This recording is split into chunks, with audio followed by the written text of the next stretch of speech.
অনাবিল আনন্দে ভাসছে ফেনীর ছাগলনাইয়ার উত্তর বাতানিয়া গ্রামের রিয়াজ হোসেন ও ফারজানা নাজনীন তারার পরিবার।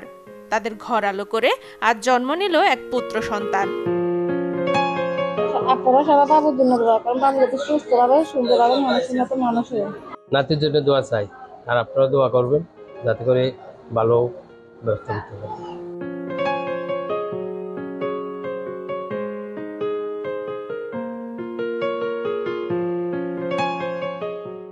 নবজাতক ও তার পরিবারকে শুভকামনা।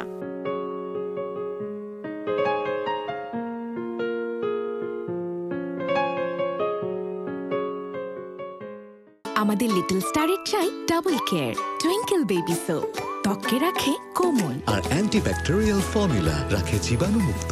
শুরুটা হোক যত্নে।